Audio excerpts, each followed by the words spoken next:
All right, dude, we are live. What's up, guys? This is Dem Keys, and today I managed to start the stream a little early. Well, a little earlier than what I have been doing for the past couple of days, which is late.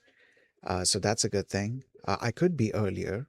I need to work on being earlier because that would give me more time to stream. But it is what it is. Um, But yeah, today we should have some time to stream. I could actually do an hour-long yap sesh if I wanted. Um, but I think I'm gonna try and focus as much as I can on doing ESP32 Rust stuff. I actually didn't mention that, did I? Yeah, today we're gonna be continuing learning about ESP32 Rust things, and hopefully hopefully today we should finish. Hold on, let me go to the browser. So there's this page, which is explaining the need for the ESP bootloader ESP IDF package. So there's something bootloader related that even though we are not using ESP IDF, we are just using no STD, ESP. Wait, something seems wrong there. What is the other one called? So we have ESP HAL, and then what's the other one called? ESP IDF HAL? Hold on. Wait, I need to go look at the thing. I forgot. For some reason I'm blanking on this. I just need to check that. No STD. Wait. Okay, this is wrong. Um ESP. Okay. Wait, let's see if there's. So the STD crate, does it mention the name of the specific thing because somewhere it was mentioned. I do remember that. Um, I think in the introduction there's Rust on ESP book. Let's open that up. And here it probably focuses on what was that called? I can't remember. Okay, the embedded Rust book, Rust programming language. Okay, wait. Here, introduction. Why am I, wait, hold on. Why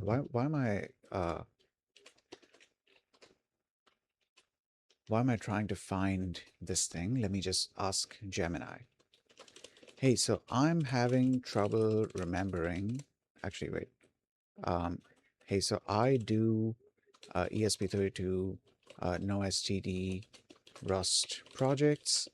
I'm having trouble remembering what the STD side of it is called. Was it something like ESP IDF HAL? I think that's what it's called. Yeah, ESP IDF HAL. Yeah, okay, you've got it. You're likely thinking about the ESP IDF SVC and ESP IDF HAL crates. Okay, that's what I was looking for. That's what I couldn't remember. Now give me a second. Let me close this and go to this thing. And hold on. Right. So we can also close this. Okay.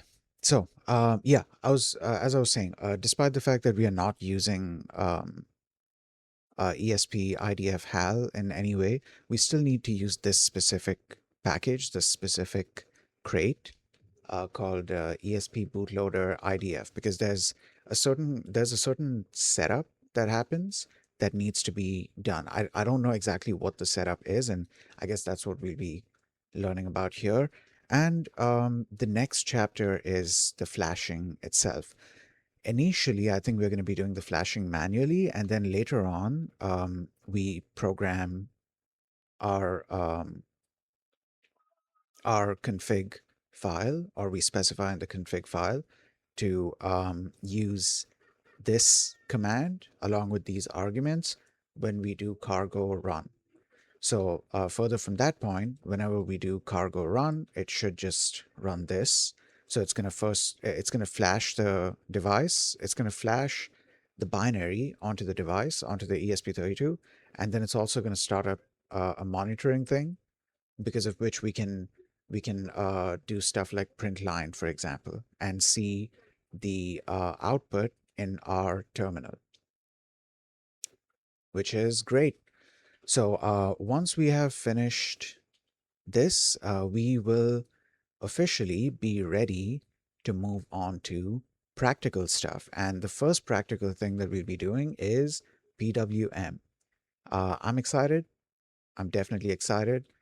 I believe the LED PWM controller is within the ESP32 itself, because wait, I recommend you check intro to the PWM here. Is that part of this book? Okay, yeah. If you're not familiar with, oh wait, that's the previous page, isn't it? PWM in depth. What's the, okay, so it says PWM in depth. And this is, wait, what is that leading to? What is that link leading to? Yeah, yeah, it's leading to that. It's leading to index, which is basically this page that explains the whole PWM concept. And I'm excited to play around with that, because you know what's interesting? Ever since I got into microcontrollers, I have always had a hard time wrapping my head around uh, around the concept of these signals being represented as a graph. Because like what you can see here, for example, it's a series of on off. It's like it's one like long signal over time, but throughout that signal, it kind of toggles on and off, and that's basically our 0 and 1 in terms of bits. And this is how we convey information back and forth between the devices. But like I've always had a hard time wrapping my head around how these essentially bits are being interpreted, because like it's one long signal, right? So you're going to need some sort of protocol in place that tells you that, oh, okay, this is where we start reading, and then that's we read a certain number of bits, and then we stop reading there, and then the next uh I don't know, the next batch, wherever the next batch starts, um that you see what I'm saying? Like I've always had trouble kind of, or I wouldn't even say I've had trouble. I've always been curious about it, and I've always wanted to learn about it. And now I guess we're going to be learning about it, which is awesome. That's great. This knowledge, what we're going to be learning here, I'm hoping that they're going to be teaching about the on-off thing as well. I mean, the on-off thing, quote unquote, is basically part of PWM. But I'm hoping that whatever I learn here, I'm going to be able to apply this to other microcontroller communication situations. Give me a second. I just remembered that I have to open up my chat on my phone so that I have so that I can look at the chat. So just give me a second here. Okay, great, awesome. So yeah, hopefully we are able to touch PWM today. Yeah, I've also been making some progress with WezTerm. I feel like the WezTerm documentation could use some more work um, in terms of introducing concepts, because I'm seeing various types of concepts. You have like your general concepts like multiplexing, for example, But then you also have to understand how multiplexing is being done in WezTerm. And then you also have concepts like, okay, OS native window, um, which is what we would consider, which is what they would also be referring to when they use terms like native UI. They would be talking about the OS window. So you have the OS window, you have tabs, which are they're contained within OS windows, and you have panes, which are contained within tabs. So one tab can actually house multiple panes, and that's kind of part of multiplexing, being able to run multiple of these shells within one container itself. Another important part of multiplexing is this thing that tmux allows you to do, where you can essentially host a session containing multiple of these, let's say, shells or programs or whatever running. And the terminal is all it is used for is quite literally terminal stuff. Like, it's literally only meant to let you give input and receive output. That's all it is meant for. So that being said, um, if you detach the terminal, all of that other stuff should be still running, right? That's another aspect of multiplexing, is that you have this concept where you can essentially attach a terminal to a certain session and do stuff with it. But then once your work is done, you can detach your terminal, and all of that stuff that's running, it doesn't need to close. It can remain there. So in this way, you can, for example, have, I don't know, 4 or 5 different sessions, and whenever the need arises, you can just detach from one session and attach to another session and do your work there. And then when you need another session, you can just detach from this session and attach to that session, all with the same terminal. Okay, now, what was I talking about with WezTerm? Yeah, there's a lot of concepts within WezTerm which I feel like they're lacking documentation, in terms of, like, teaching you how these various things work. I'm seeing concepts like, I'm seeing terms like mux window, for example, and I'm not seeing enough documentation on it to help me understand what it is. It also took me some time to understand the concept of workspaces. I still haven't fully wrapped my head around it, but like, I kind of get it. I also kind of don't get it. There's also the concept of domains in WezTerm. So you have the local domain, which is whatever is taking place on this machine, um, and by default, any new window or tab or whatever you create, it's gonna go, it's gonna be part of the local domain, right? Additionally, you have something called SSH domains, which I'm assuming means that you would then be able to attach to these domains from, over the network.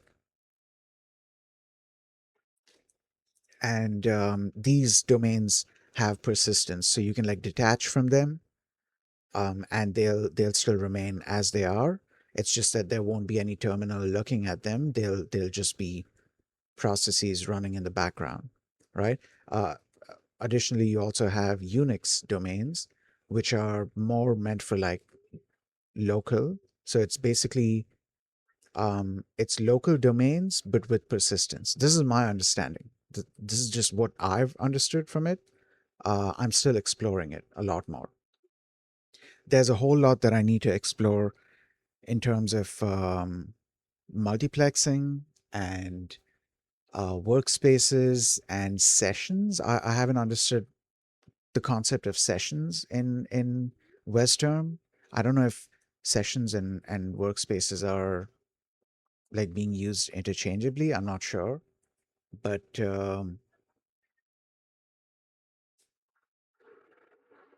What was I saying? Yeah, yeah. There's a bunch of stuff that I need to still explore in WezTerm. I'm happy to say though, so far in terms of just using it as a terminal on the same machine, I've been having a pretty decent time. I've been having a good time.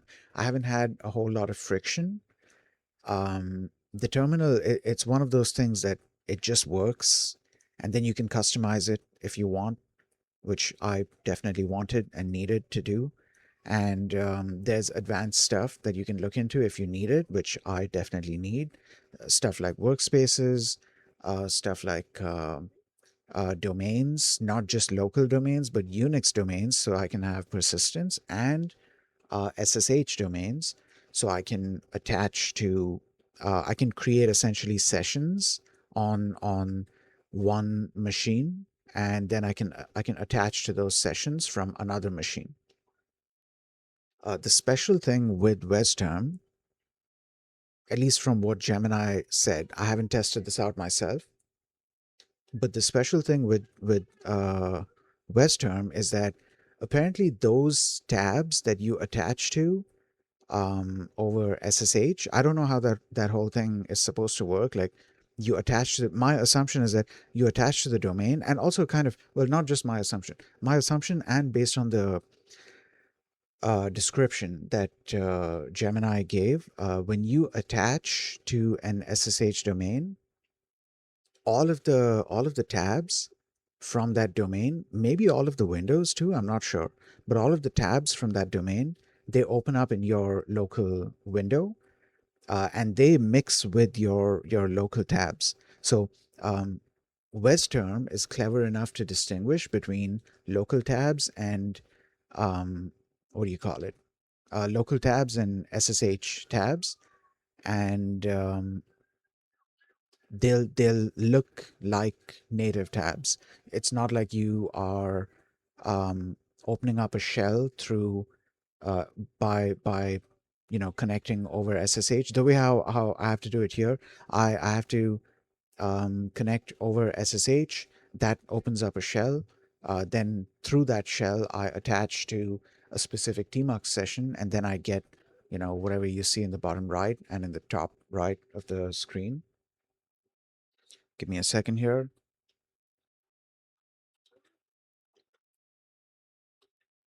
Yeah. So apparently, according to Gemini, these tabs, they open like they show up within your local WezTerm uh, window. They'll show up as just regular tabs, except those tabs are going to be SSH tabs. The great thing is, I will be able to distinguish because the WezTerm API allows you to get information about whether it's a local tab or or a remote tab. I think that's the other term to use. Yeah, you can find out whether it's a local tab or a remote tab. And I'm using I think it's called tabline. Yeah, I'm using the tabline plugin within which you can customize what the tab bar at the bottom looks like. It took me some time to understand actually, okay, this was kind of silly. The place where I was, so okay, to customize stuff in WezTerm, you use Lua. You'll be customizing stuff within your wezterm.lua file. Even when you install plugins, generally how it works is you have to use their plugin system to pull the plugin from GitHub, and then the convention is that they'll have a setup function. That's a maybe, but they'll definitely have an apply to config function, where whatever changes the plugin is trying to do, it will apply those changes um, to the config object. And this config object, this config table, is what gets returned by your wezterm.lua file. So any changes that you want to do, whether it's aesthetic or functional or whatever, all of that you have to do it within this config table. Why was I talking about this? Oh yeah. So with tabline, there's a way to customize the tabline, the tab bar at the bottom. And I had placed I think it's called sections. So there's a sections table. There's a sections field that you have to specify within config. Actually, not even within config. There's an options table within which you create a sections table. Um, and I had messed something up there. Hold on. I can switch to BRB real quick and open up tabline just so I can show where I messed up. It took me a good like day, I think. Day on and off, I should say. Tabline, WezTerm. Day on and off. So like every now and then I would try to, you know, I would try to solve the problem. Basically, my problem was that so tabline allows you to customize that tab bar at the bottom. You're not limited to what they've given you, which is amazing. It's incredibly powerful. It gives you a lot of flexibility to customize that entire bottom tab bar to your liking. Give me a second here. Let me just do this, and we should be good. Okay. So this is tabline, and this is what the tab bar would look like. Mine looks more or less like this. I haven't made it look like these. I should look into this as well. I haven't like customized the aesthetics like way too much. I didn't see the need to. There are certain things that I did, but dude, I love how customizable it is. There's a ton of customization that you can do. But yeah, this is the. Oh yeah, I was trying to mention.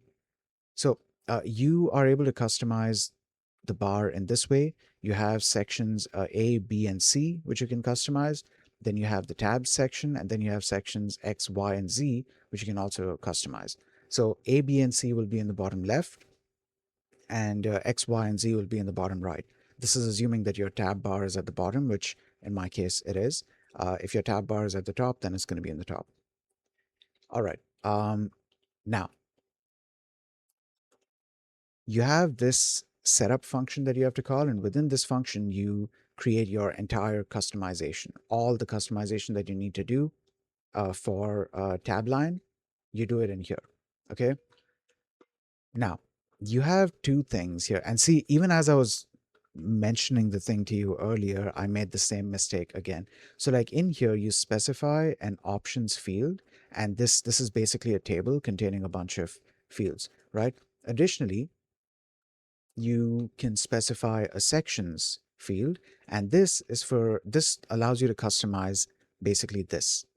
It allows you to customize the entire like layout and also appearance of the sections within that tab bar. The mistake that I made was that I put the sections field within the options table, whereas options and sections are two separate tables. They're not meant to be nested, and that's why it wasn't working. And believe it or not, I didn't even discover this myself. Somebody else had a similar issue, and they had created an issue in the tab lines. I can actually show it to you here. Wait, I don't know. I don't know if the search thing is gonna work. How many are there? 44. Okay, I can just unable to use so and so, change. Okay, sections. Yeah, this is the one. This is the mistake this is what made me realize that I had made this mistake. I'd done basically what this person is doing. So you see the options table here, and through the indentation, you can find out that um, they placed it within options. They placed sections within options. That's exactly what I was doing, and that's why it wasn't working for me. And yeah, later on, this person realized that this was their mistake. They said, I found the problem. I nested sections into the options table, but it's a top level entry. What a time waster. Yep, definitely was a time waster for me. But yeah, I solved that problem, so I'm happy about that. And now I'm learning more stuff about WezTerm. So I'm happy about the fact that, so aside from, trying to learn about WezTerm, aside from like the more advanced stuff that I'm learning uh, in WezTerm, I'm happy about the fact that while I'm learning this stuff, I'm already using WezTerm as my daily driver terminal on my Ubuntu laptop. Well, on my Ubuntu installation on this laptop. So that's one of my latest Ubuntu installations that I did. That's on this laptop, which is running Windows and Linux in like dual boot. So like I can decide whether I want to run Windows, which is what I'm running right now and streaming off of it, or if I want to boot into Ubuntu instead, which is usually what I do as soon as the stream is over. I boot directly into Ubuntu and then I start doing my Linux stuff. Give me a second.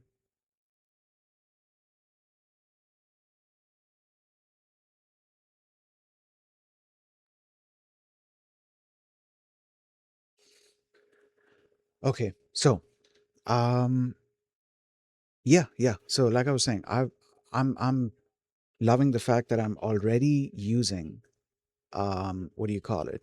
WezTerm. I'm already using WezTerm as a regular terminal, and anything that I need to do within WezTerm, I'm just anything that I need to do within a terminal, I'm able to just do it using WezTerm on that laptop, or sorry, on this laptop, on that Ubuntu installation.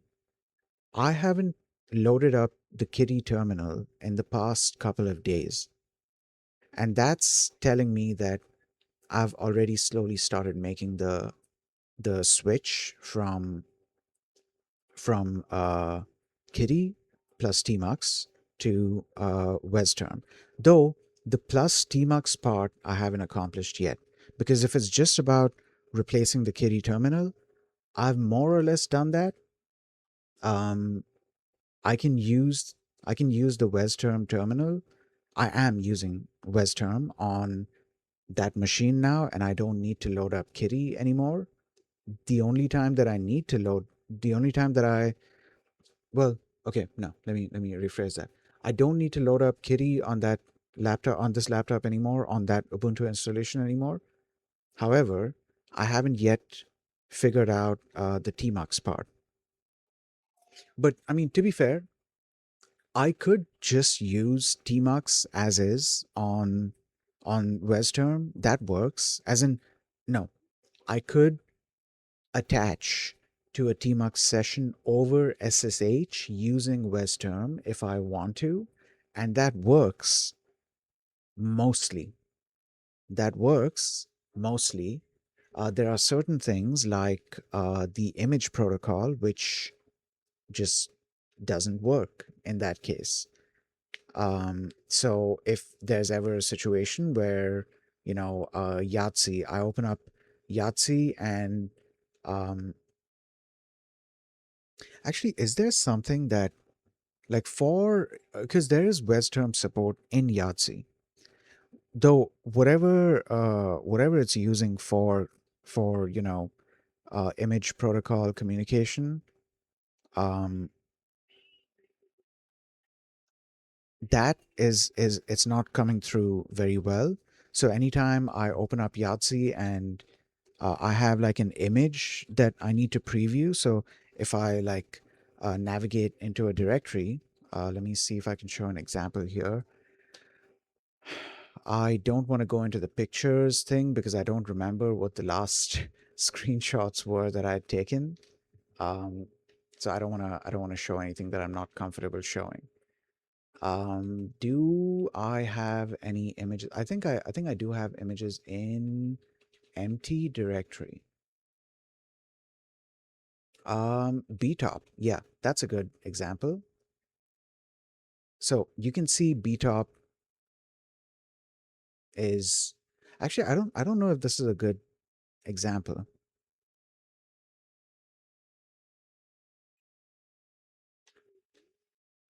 Yeah, I don't know if this is a good example because it's not happening over what you guys are seeing on screen is not happening over SSH. It is what you are seeing is like the native Kitty image protocol at work, and it is being captured like locally. So I can't really demonstrate what I'm talking about, but yeah, there was an issue where it wasn't what is this? Oh, 04. Okay. There was an issue where that that image preview wouldn't work very well. It would end up sending garbage over to the other side, and then I would get like, first of all, I would get like garbled up data, and second, the terminal itself would throw a warning saying that so and so data was received, and the terminal doesn't know how to make sense out of it.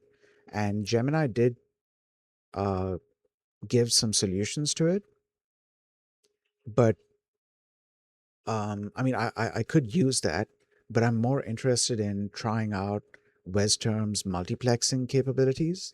That's why I'm pushing so hard for, the WezTerm multiplexing thing, because I want to see what that experience is like. And over time, WezTerm, I'm assuming, they will be improving their multiplexing capabilities. So I'm looking forward to that. It's not like I do very advanced multiplexing stuff, but I'm also not doing like super, super basic multiplexing stuff. In terms of multiplexing, I have multiple TMUX sessions. Each TMUX session has multiple TMUX windows. I don't have multiple panes. I don't do that because each of the screens that I'm viewing these sessions on, they're not big enough to, you know, be able to comfortably show a lot of information on multiple panes. So, like one pane taking up the entire screen, that gives me an adequate amount of information about that pane. So, like, for example, if I'm looking at NeoVim, for example, in one pane, that's more than enough. That's exactly what I need. If I try to fit multiple panes in here, then the amount of information that each pane will show me is going to become smaller because, multiple panes are taking up the space. And at that point, it becomes kind of useless.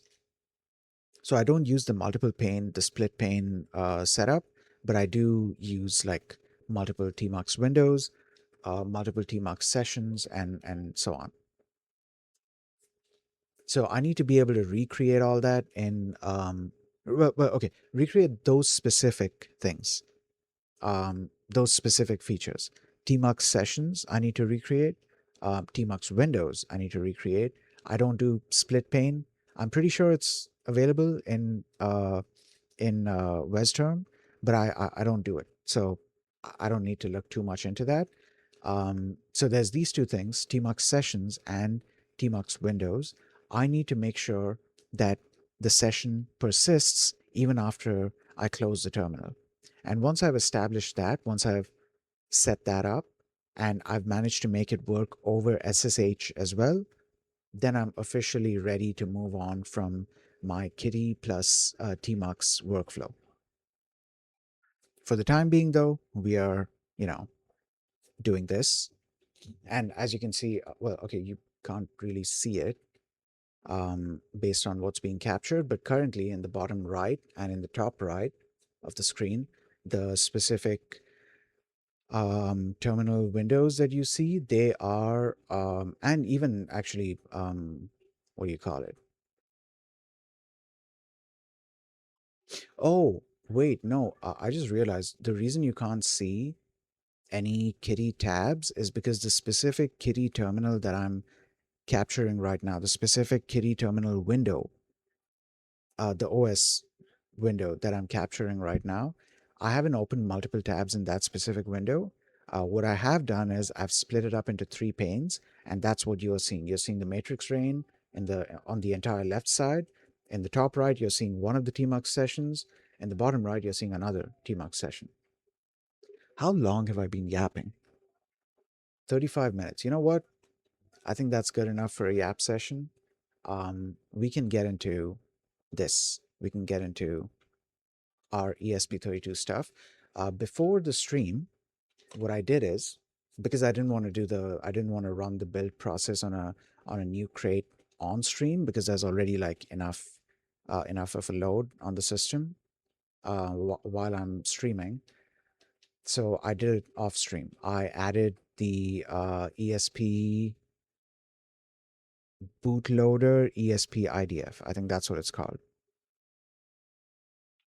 Yeah, I think that's what it's called. Cargo build.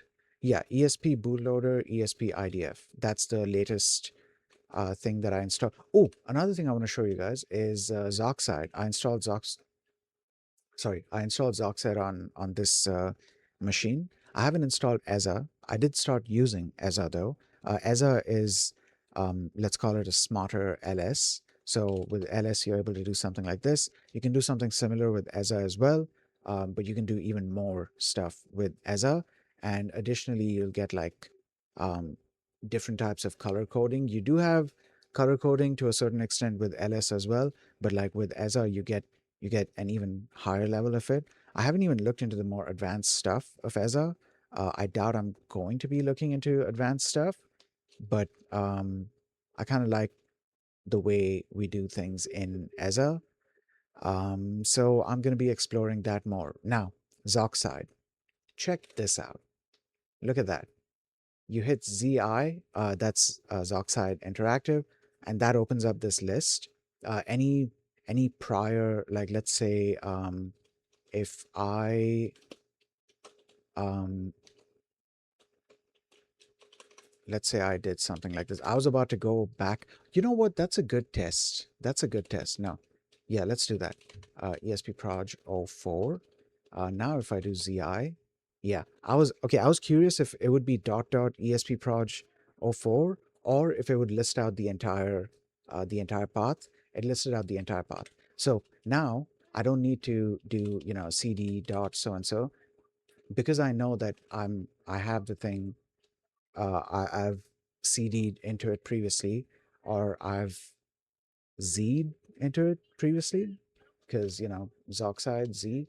Anyways, um, because I know that I've CD'd into it previously, now I can just do ZI and then select whichever one I want, and we are good to go. This is one of the many amazing things about Zoxide. This list, by the way, you can search.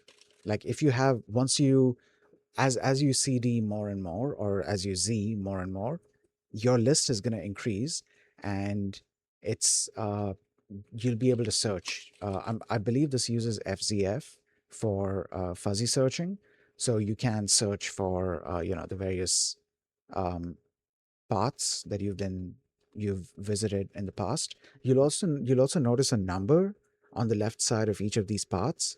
This is apparently a score that Zoxide assigns to each of these paths to give it more importance. And I'm assuming that depending on their score, they're going to be listed chronologically. So the highest score goes on top.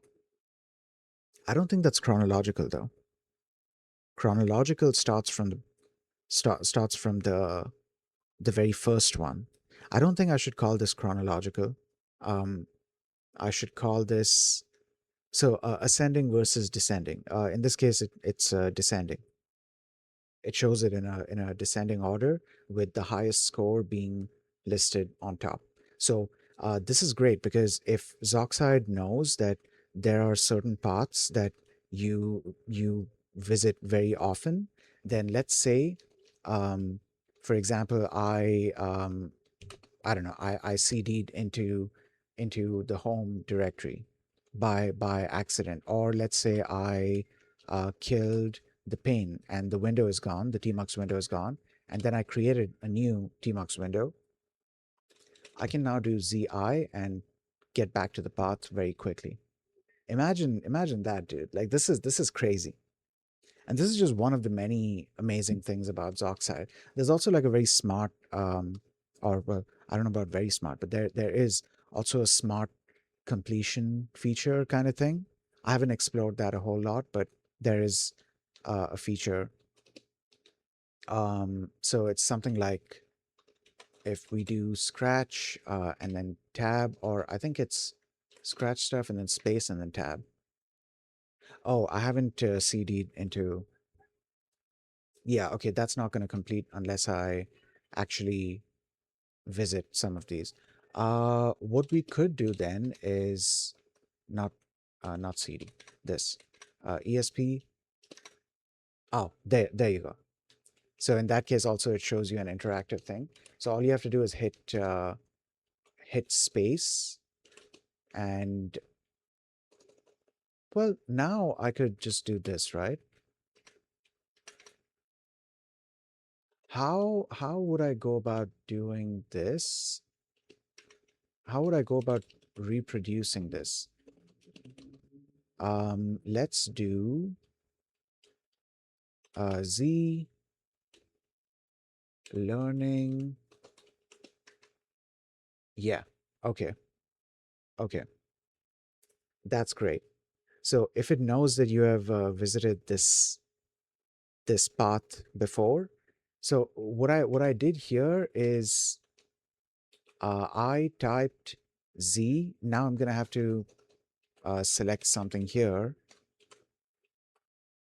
Okay, so I type learn, not learning ESP32 Rust. I just type learn and then space and then tab, and it gives this completion kind of thing. So over time, as you visit more and more of these directories, you'll sort of build up this sort of history kind of thing. So Zoxide will then be able to suggest more and more of these directories to you. And again, there's a score assigned there. In this case, though, I feel like this interactive list is different from ZI in that you this is different from ZI in that ZI shows you all, right? But then the other one shows you something relative to what you have typed. So I guess it's kind of like doing this. Though what's interesting here, no, I don't think it's kind of like doing this. It's still different. It's still different. Yeah, no, these are two separate things. Also, notice how the weights have kind of updated. Now, because there's an extra item, now the weight for this, my most visited directory, is 12 instead of 8, where it was before. Holy shit, dude. This is so useful. All right, okay. So, you know what? Uh, I'm gonna take a quick break, and I will be back in like 2 minutes, and then we'll start the reading.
All right, I am back. So, let me just make sure we are good on. Yeah, I think we are good. Just for the sake of maybe improving the latency a tiny bit. I don't know if it does improve it or not, but like, yeah, okay, cool. So, holy shit, we are 50 minutes. I said, this is crazy. I said that, oh, hey, I could do because I've started the stream, a little earlier today um than usually when I start to what am I saying? I managed to start the stream a little earlier than I usually manage to, and what I usually manage to do is late. So today it was more of an on time thing than a late thing. I would like for it to be earlier. I would like for it to be earlier, but it doesn't always happen. So, uh, back to what I was saying, which I'm forgetting what I was trying to say.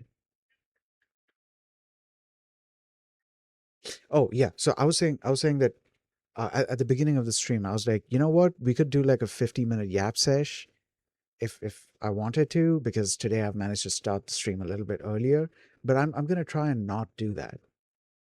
But then I ended up doing that anyways. Now we are like 50 minutes, 51 minutes into the stream, and we are just getting started with um, the ESP32 stuff.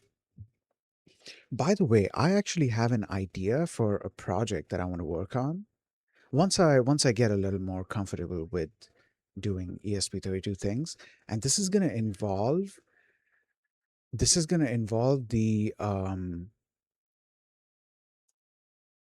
uh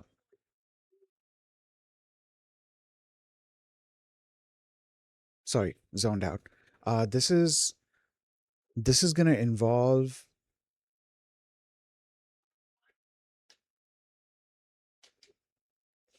um sorry, I'm getting a little distracted. This is going to involve the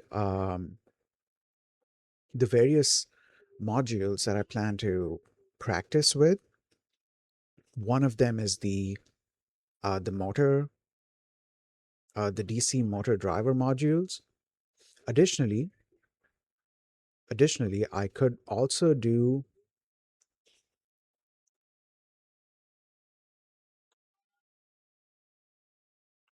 Wait, give me a second.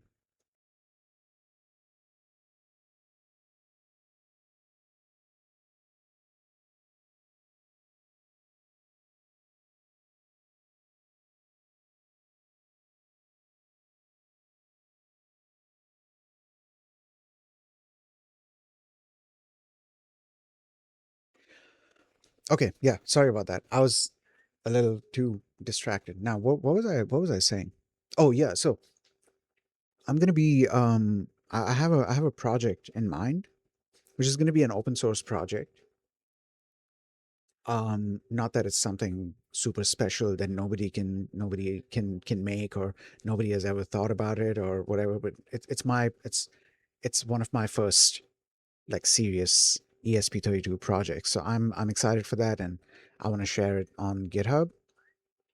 I guess that will also give me experience of um, building and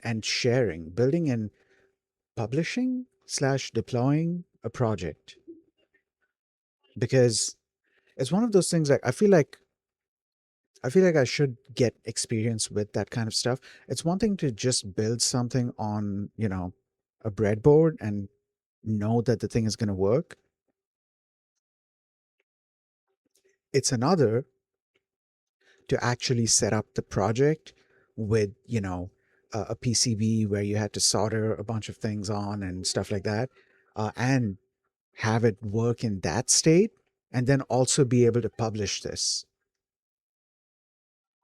So like that'll be lots of different um lots of different areas of I was about to say expertise, but not expertise, areas of experience that I'm going to be getting when I do that. So I have DC motor driver modules. I have servos and servo driver modules. I could attach some things to those modules to, oh, okay. By the way, this is a robotics project that I want to work on. I'm not going to be going too deep into like the robotics side of things, as in the deep learning or reinforcement learning side of things. I'm going to stick more with, I'm going to try and create the logic that I'm trying to create using the knowledge that I do have. There might be a certain amount of deep learning involved. Maybe I might use my very basic feed forward neural network knowledge. Um, Maybe by the time I start working on that project, if I've managed to explore convolutional neural networks and recurrent neural networks, by then maybe I might include those in it as well. But neural networks aren't the only way to go about this. I'm not limited to using neural networks to create logic within my robotics projects. So I could just use general programming concepts, general programming paradigms, general programming systems to accomplish what I'm trying to accomplish. Anyways, okay, enough of that. Let's explore this. Let's do more ESP32 things. All right, so application startup flow. Now, yesterday we ended here with the linker script, which was basically just our build.rs script. Why? Oh, there's an error here. That's fine. So this is our build.rs script. Towards the end, we added this line. And did the build succeed? I mean, it did succeed because I was able to. Let's run the build again. Yeah, it says finished. So that's interesting. Build.rs worked. I don't think we had to specify um, what build.rs means. I don't think we had to specify that to cargo. So it might be a Rust cargo sort of thing. It's not an ESP32 specific thing. Okay, so hey, I'm learning. Um, no, wait. Hey, in Rust, no. Hey, I do Rust coding. What is build.rs? Um, how is it meant to be used? And does cargo already know what to do with it? In the Rust ecosystem, build.rs is your Swiss Army knife for tasks that need to happen your code um, before your code actually starts compiling. It's officially known as a build script.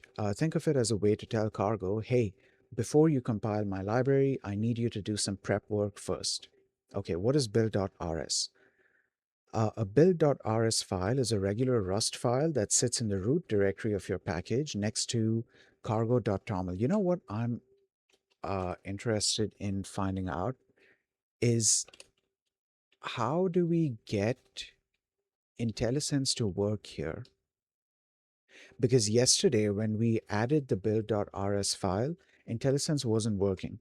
Though between yesterday and today, I have closed and reopened NeoVim. And so the build.rs file must have been discovered by the Rust analyzer. So I'm assuming IntelliSense might work now. Let's try to do something. So we have use. Holy shit. Okay, it does work. This didn't work yesterday. This isn't the first time that this has happened. There are other situations where this happens. But I guess, yeah, I guess it's one of those like one-off quirks because, I was about to say that there could be, I was about to say that this is a one-off quirk because we don't make like multiple build files, multiple build scripts. But then that's got me wondering, what if we do want multiple build scripts? Like, what's the setup like there? How are we going about doing things there? It's kind of interesting because this is like a separate Rust file that you can just get Rust to compile and execute um, before your actual project build initiates or starts. Okay, let's continue reading. A build.rs file is a regular Rust file that sits in the root directory of your package next to cargo.toml. When you run cargo build, cargo looks for this file. If it exists, cargo compiles it into an executable and runs it. That's okay. Okay, that's crazy. That's exactly what I was thinking. Okay. Cargo compiles it into an executable and runs it. The script's job is to emit specific instructions to cargo via the standard. Oh, see, that was going to be my next question.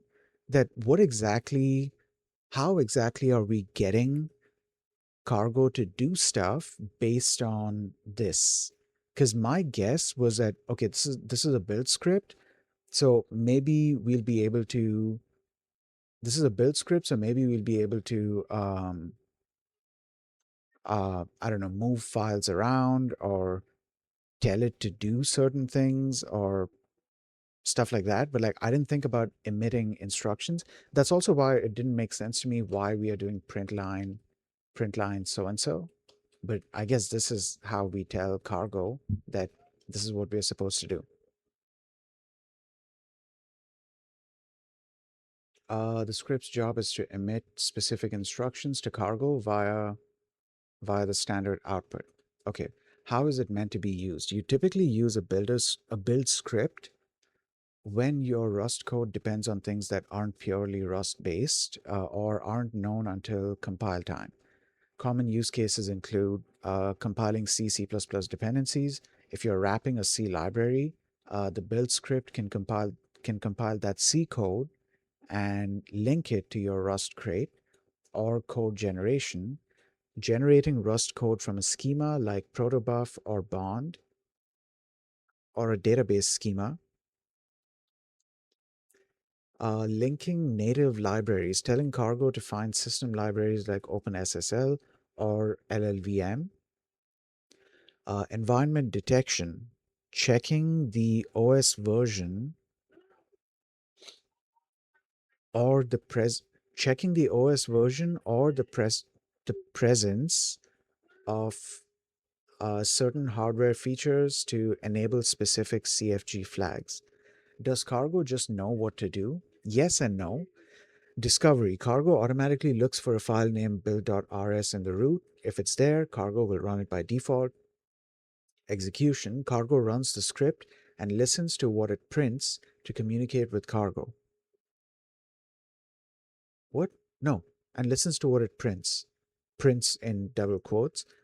To communicate with cargo, you use special cargo prefixes in your print statements. Okay, so if we take a look at the print statement here, oh, this is interesting. Was there supposed to be like a double colon thing, or did I add that by mistake? Let me go back here. Oh, there's not supposed to be a double thing. This has me curious about why this works. So give me a second. I'm just gonna select this entire line. Um,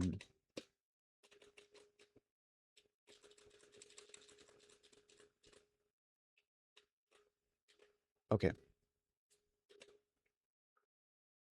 Um, yeah, let's copy that. Okay. You use special cargo prefixes in the print statement. The no part is that cargo doesn't know what logic you need inside. Okay, that makes sense. Yeah, that's why we're doing the, print line thing. You have to write the code that performs the actions and prints the instructions. Example, so and so, so and so, so and so.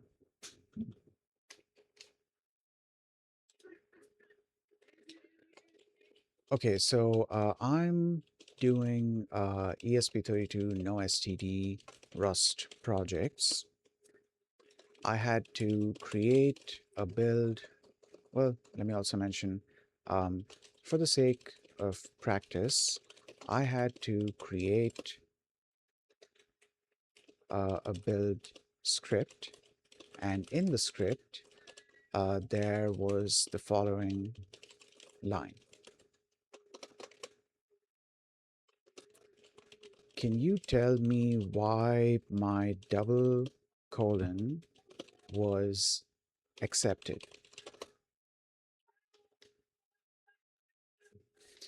That is a great catch. You've actually stumbled onto a relatively recent update in Cargo's history. Oh, Cargo supports both. Okay. While the single colon, which is key value, is the classic way.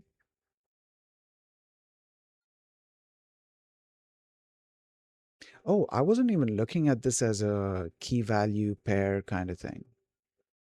That's interesting. Okay, okay. Is the classic way that has existed since the early days of Rust.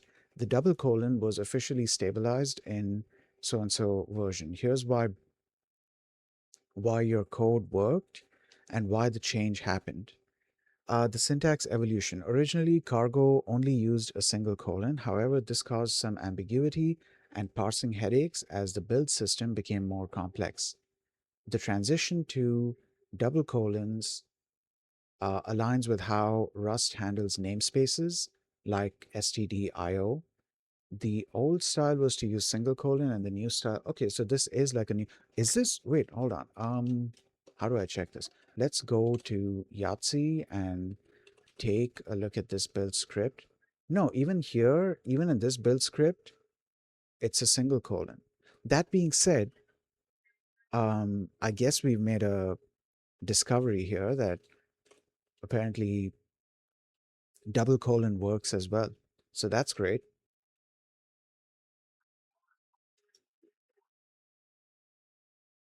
Okay, so both are currently valid and Cargo is backwards compatible, so your script won't break regardless of which one you use. Why the ESP32 project uses this specific flag? You know what? Yeah, let's find that out. Since you are working on no STD ESP32 projects, the t link all.x argument is critical. Here's what's happening behind the scenes. The t flag, this tells the linker to use a specific linker script, link all.x. This file, usually generated by the ESP IDF syscrate or provided by ESP HAL, I believe they did mention that in the documentation here in the browser. The ESP generate tool adds so and so. No, it was mentioned. It was definitely mentioned somewhere here. I remember reading that yesterday. There you go. This script is provided by ESP HAL. Yeah. Okay. All right. Okay. So tells the compiler exactly where the memory sections are located on your ESP32 chip. Example, where the flash starts, where the RAM starts, or where the RAM is, and where the interrupt vector table should sit. All right. Okay. The instruction format. You know what? Okay, I think we're good. Wait, no, no, no. The instruction format for print line. When you use print line, you are sending a message to cargo's s cargo's std out. Why was that so hard to say? Anyways, cargo's std out. Cargo parses every line looking for that prefix. The general structure is cargo and then so and so and then so and so. Why do we need a build script for this anyways? In a standard desktop, you know what? I'm gonna keep this open so I can read this later on. For now, no, you know what? Okay, wait. This can be beneficial information for the stream. Um, in a standard desktop Rust, Cargo knows how to link your OS's standard libraries. In no STD ESP32 land, there is no OS, so you are writing code for bare metal. Without that build.rs line, the linker would have no idea where to put your code inside the ESP32's memory, and your chip would never boot. The build script ensures that every time you hit cargo build, the linker is reminded, hey, use this specific memory map for the ESP32. All right, you know what? That's great. That's good enough for me. We can now move on. Awesome. Okay, before we get into the flashing part, there's one more line we need to add to our code. To understand why, let's look at what happens when our microcontroller powers up on ESP chips, on Espressif chips. On Espressif chips, our program isn't the first thing to run. Two bootloaders execute before our application even starts. So this is our flowchart. Power on, a ROM bootloader, ESP IDF bootloader, which reads the app image and app descriptor, and then our code is run. Okay, so the first stage bootloader is burned into the chip's ROM during manufacturing, which you can't change. Okay, so it's being ROM bootloader. Okay, so it's being read from the ROM. Okay. The second stage bootloader is what actually loads your application and sets up the memory. The standard second stage bootloader used is the ESP IDF bootloader. By default, when you flash your program with ESP Flash, it automatically includes a precompiled ESP IDF bootloader built with default settings, so you don't need to build or configure it yourself. All right. Application descriptor. The ESP IDF bootloader reads a section called the application descriptor during the boot process. Wait, the ESP IDF bootloader reads a section called the application descriptor during the boot process to validate your firmware. This application descriptor contains metadata about your application, version information, project name, compile time and date, ESP IDF version, and a SHA-256 hash of the application ELF file. We don't need to create this descriptor ourselves. You can add the following crate. So I have already done that up here. Shit, I closed the thing. Well, anyways, wait, is it here? No, it's not. Anyways, I've added the thing. It's in cargo toml. You can see ESP bootloader, ESP IDF, and one of the features that I had to add was ESP32, which you have to specify the chip. All right.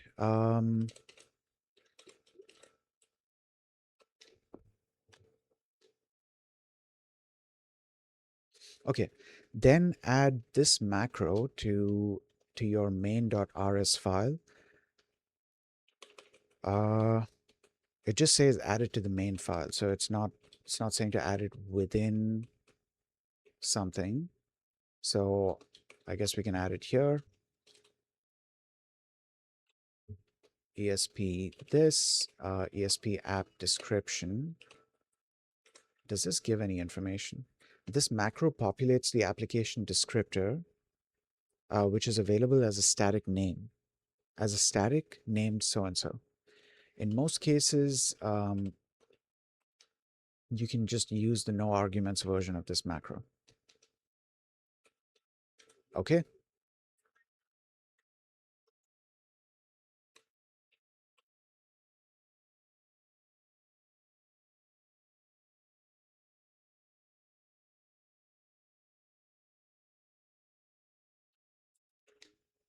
All right. Yeah, I think we are good. This macro automatically generates the application descriptor structure that the ESP IDF bootloader expects to find in every firmware image. Okay, I need to try and understand this.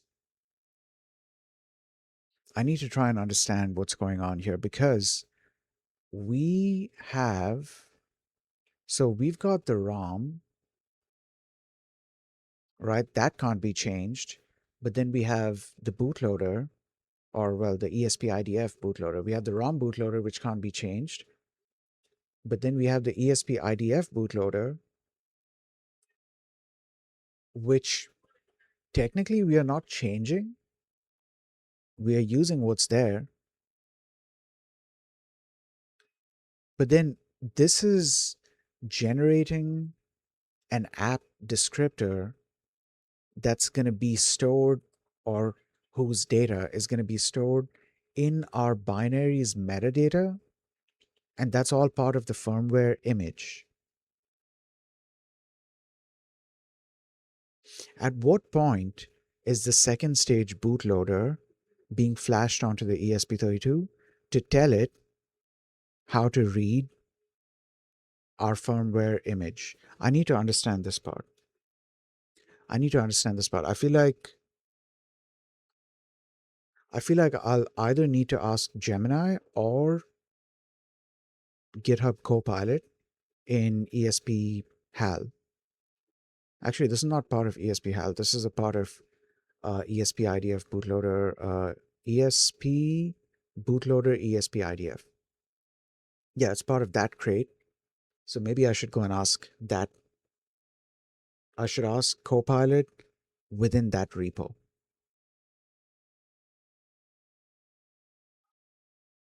Yeah.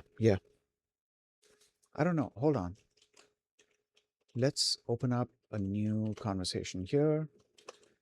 Hey, I do ESP32 no STD Rust projects. I'm having trouble understanding what exactly ESP bootloader, ESP IDF, ESP app description, so and so macro is doing.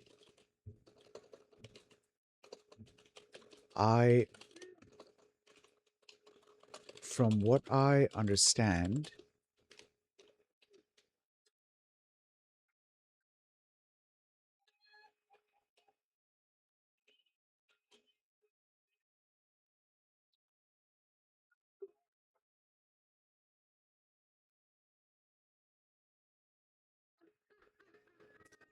sorry, zoned out. Okay. From what I understand, it generates an app descriptor containing various important info for the bootloader, and this app descriptor will be written along with the app itself into the firmware image.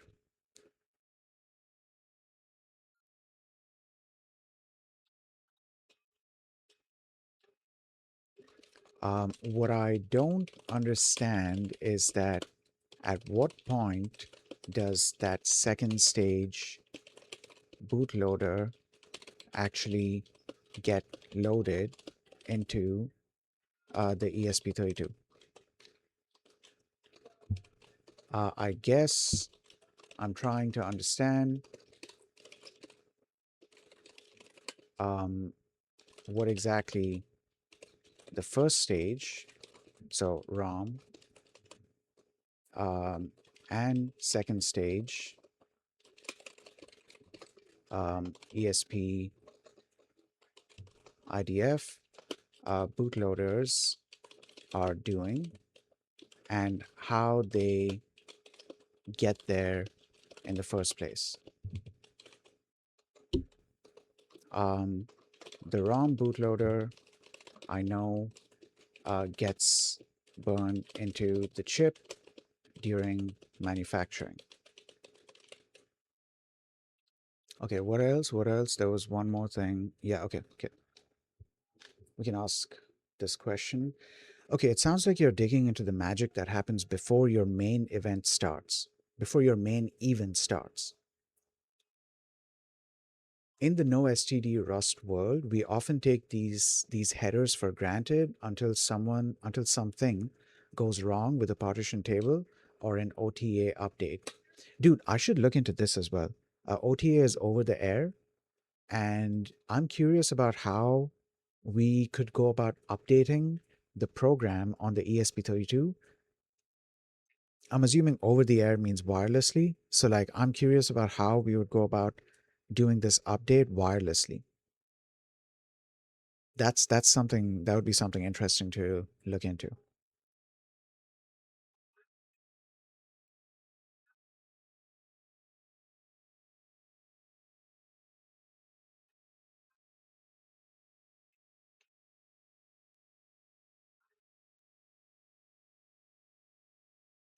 Sorry, zoned out. Okay.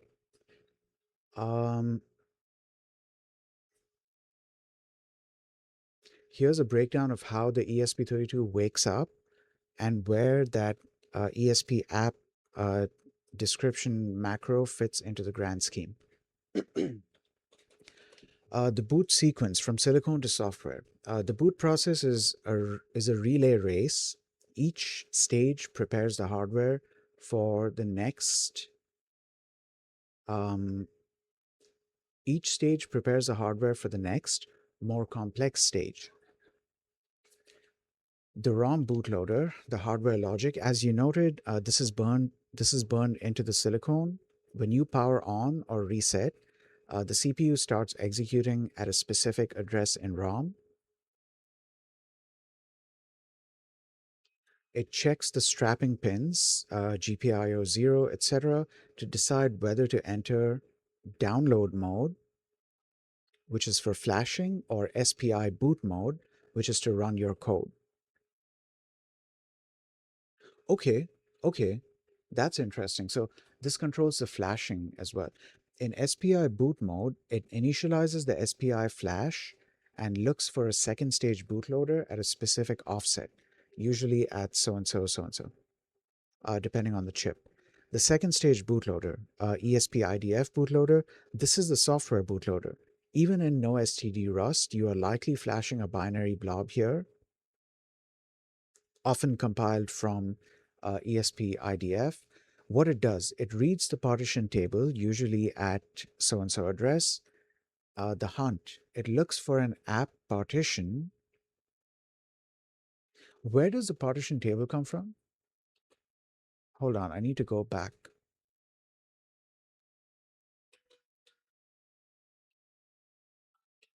The partition table was mentioned somewhere here.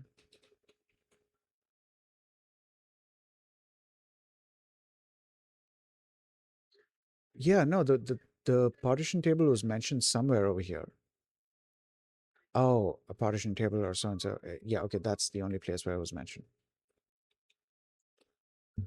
Okay, it reads the partition table. It looks for an app partition.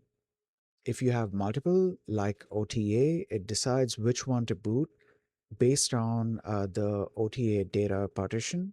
The validation, before jumping to your Rust code, it needs to verify that what it's about to run is actually a valid app. This is where your macro comes in. What ESP app description does.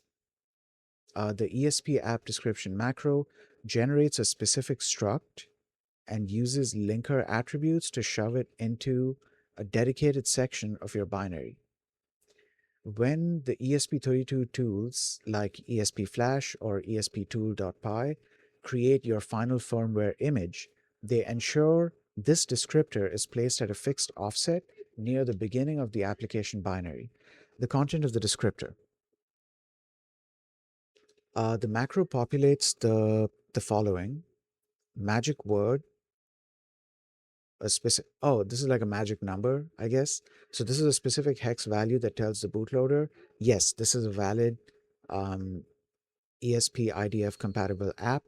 Then app version and project name, metadata for logging, compilation time slash data, compilation time slash date, useful for debugging which build is currently on the chip, secure boot slash flash encryption flags. I didn't know secure boot was a thing on ESP32 as well. That's interesting. This tells the bootloader if it needs to handle decryption. The interesting thing, the second stage bootloader reads this descriptor before it maps your code into RAM slash instruction cache. If the magic word is missing or the checksums in the header don't match, the bootloader refuses to jump to your code, and you'll see a boot loop in the serial monitor. Holy shit. Okay, how does the second stage bootloader get there? If the ROM is in silicone and your app is your Rust code, how does the second stage bootloader get onto the chip? When you run cargo ESP Flash, the tool is actually doing three things behind the scenes: building your Rust app, which is compiling your NoSTD code; merging blobs. It takes a precompiled bootloader.bin and partition table.bin, usually bundled with the build tool or specified in your config. And then it writes these at specific offsets. So the second stage bootloader is written at that address, partition table is written at that address. Okay, so my guess was correct that actually no, I wasn't even okay, I was kind of guessing. So initially what I had guessed was that we have the Rust code, so our instructions, that's part of the firmware image. We have the app descriptor, which is part of the firmware image. And then I was guessing that maybe even the bootloader might be part of the firmware image, but then I wasn't sure if it actually is. Because then that would mean that the ROM looks for a bootloader. Actually, what is the ROM only looking for a bootloader? What's the situation there? CPU starts. Okay, the ROM is doing a bunch of things. Okay, yeah. So it initializes the SPI flash, and then it looks for a second stage bootloader at a specific offset, which is usually one of these addresses. Okay, all right. Interesting. So our second stage bootloader, our partition table, and our Rust application containing the ESP app descriptor header, they are all part of the same firmware image. Okay, so let me ask like a final question here. Okay, so am I understanding this right?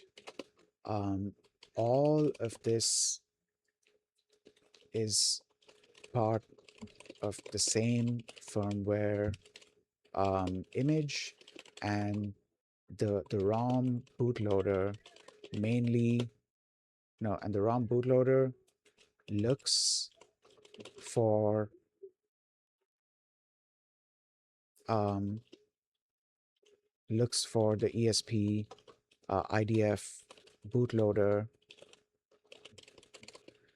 in the image, then loads it and runs it,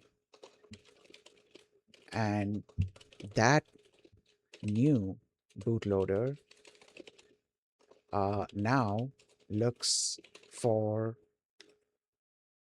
what is the partition table being used for? What does the partition table mention exactly?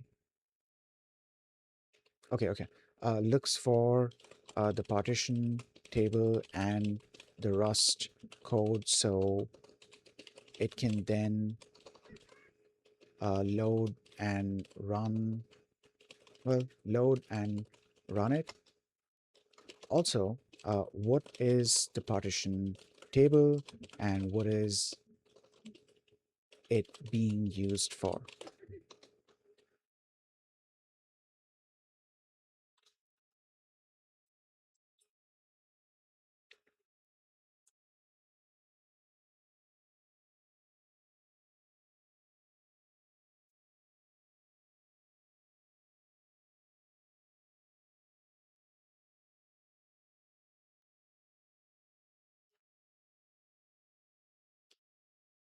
Okay, you've got the relay race down perfectly. It's a chain of trust where each link is slightly smarter than the one before it.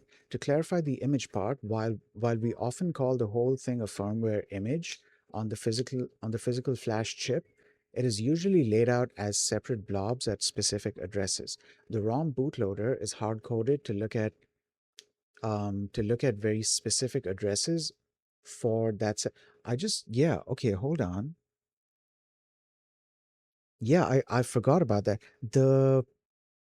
The um I'm assuming all this goes onto the flash memory. So I'm going to say onto the flash. So I forgot that this data is being written to the flash memory. So it's not that the ROM bootloader is looking for an image. It's that we are calling it an image. But really it's just conceptually an image. It's not like one full blob. It's data that's being written at specific addresses because the ROM bootloader is then going to look at a specific address to get the second stage bootloader, and then it's going to load that, and then the second stage bootloader is going to look at a specific address for. Actually, yeah, this is my next question. That is the second stage bootloader looking for the partition table, and the partition table then mentions where the Rust code starts, or does the second stage bootloader already know where the Rust code starts? Because the partition table can have a fixed size, right? I'm assuming. The bootloader we know has a fixed size. Actually, no, we don't know that. We know that it has a fixed address. So I'm assuming that they don't let it get bigger than a certain point. Yeah. So I mean, if it's known where the second stage bootloader is going to be, where the partition table is going to be, and where the Rust program starts, then what is the partition table for?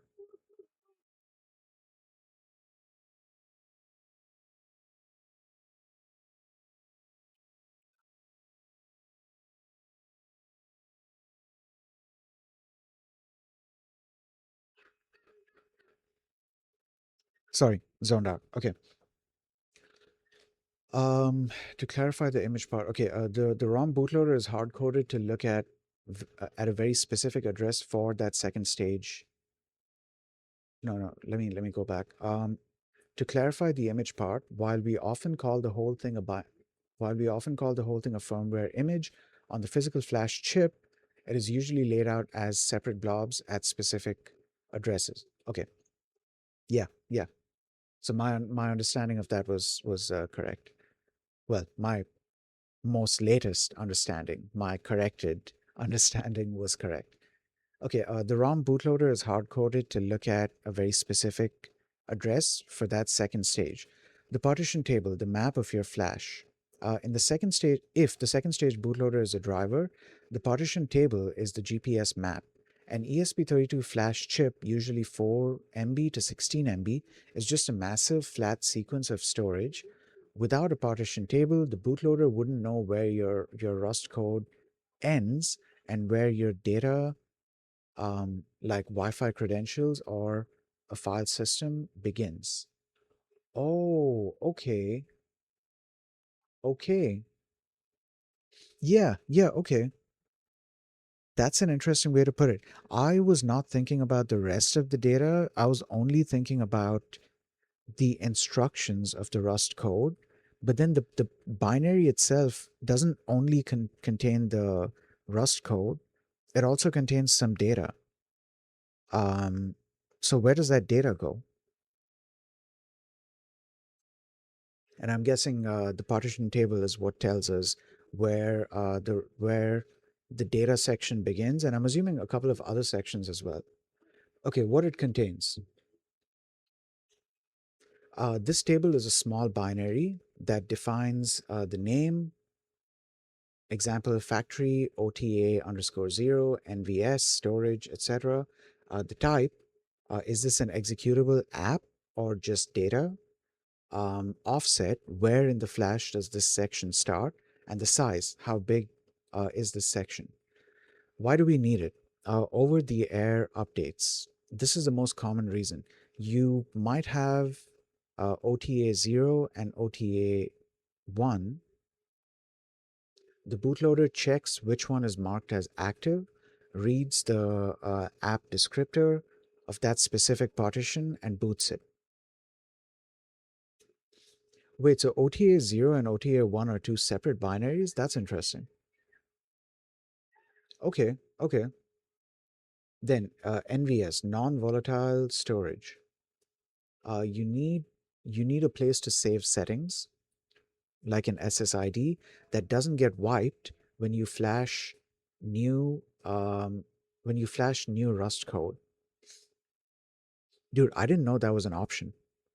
Non-volatile storage. The partition table protects this area so the compiler doesn't accidentally overwrite your saved data with code. Then file system. If you want to store images or web files in little fs or SPI FFS, the partition table tells the ESP32 exactly which slice of the flash is reserved. Holy shit, is reserved for that file system. Then the bootloader handshake.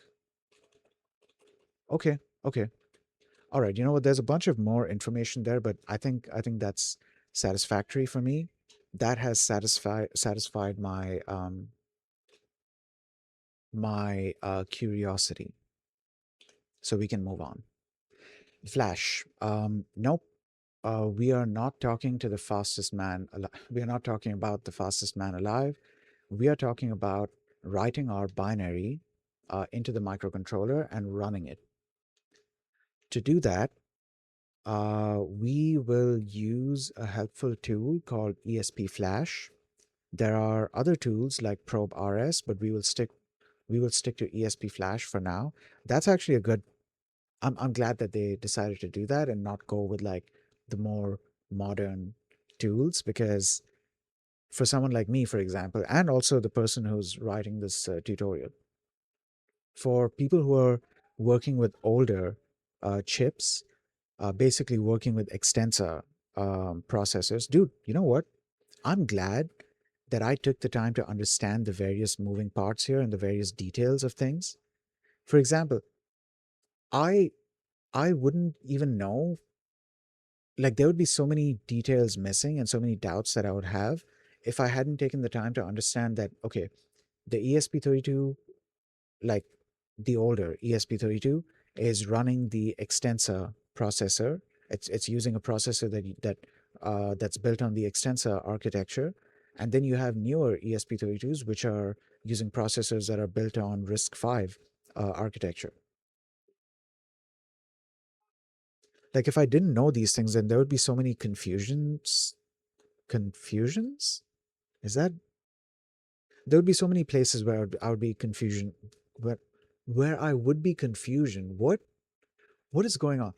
There would be so many different places where I would be confused about what is going on, about like why there's an issue, if there would be an issue. One example is probe RS. I wouldn't understand why I cannot use probe RS for my specific ESP32.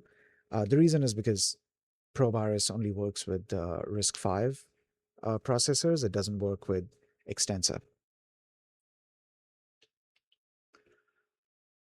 Okay, you can flash and monitor your program with the following command: ESP Flash, monitor so and so, so and so. Okay, so we've done a build. So let's type in the long command and do it once. So we've done cargo build. Let's run the build again. And now let's type this out. ESP Flash, Flash monitor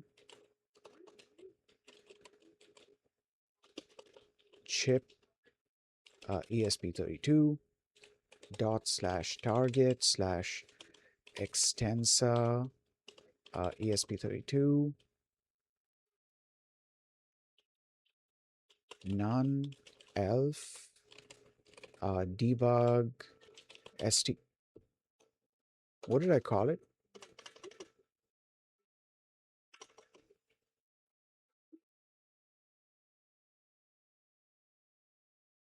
Hold on. I need to. Oh yeah, wait. I can do it through Yahtzee. Target debug build.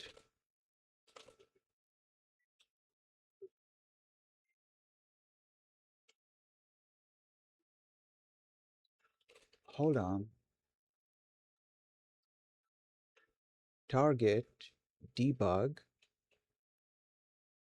I'm missing something here. There, that's what I'm missing. Debug in here.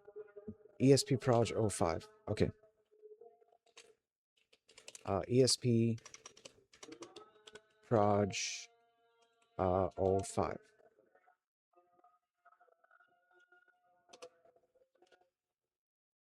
Okay, what's the problem? ESP. Oh, I spelled ESP Flash wrong. All right, let's.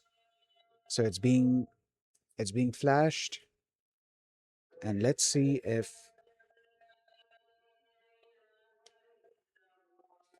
Wait, why does it say no such file?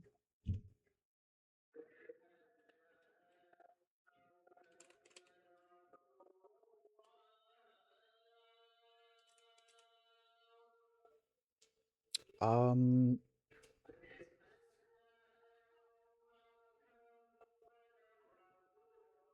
is the file thing specifically? Oh yeah, okay. So it connected successfully, right? I'm assuming it connected successfully. No such file.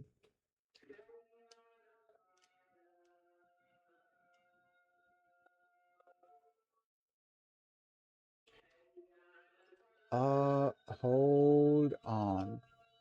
Dot slash target slash so and so. Um, hold on.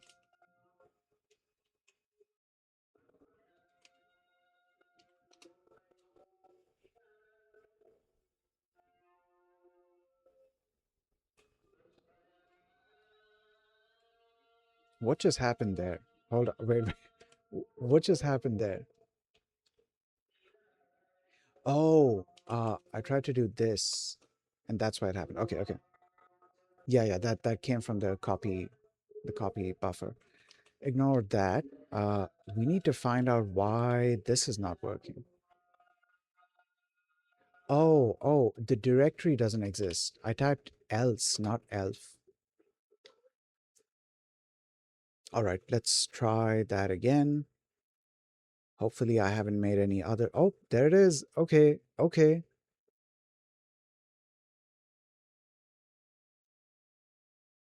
Oh, and see, this is now starting to. Dude, okay. Hell yeah. Hell yeah. The blue light is blinking. Awesome. Awesome.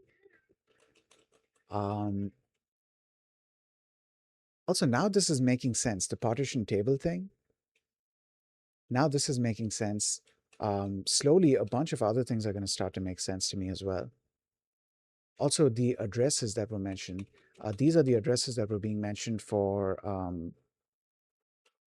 the bootloader and the partition table, and this is where the binary starts. And I think that is also confirmed here somewhere.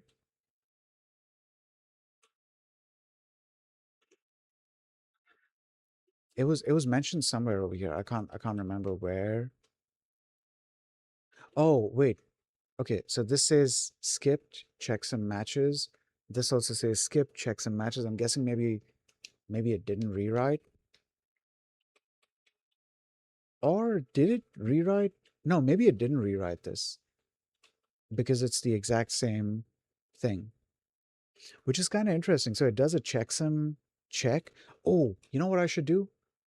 I should go to the ESP Flash repo and ask GitHub Copilot to explain to me what this boot process looks like. Though, another thing I could do is just copy this entire output and put it into Gemini and then ask Gemini to explain to me what exactly is going on here. That being said, now we can move on to putting this into our, I believe, config file. Okay, so typing this long command every time can get annoying. Yes, true. And it's also very error prone, as we just saw. So let's make it easier by updating the cargo config toml file.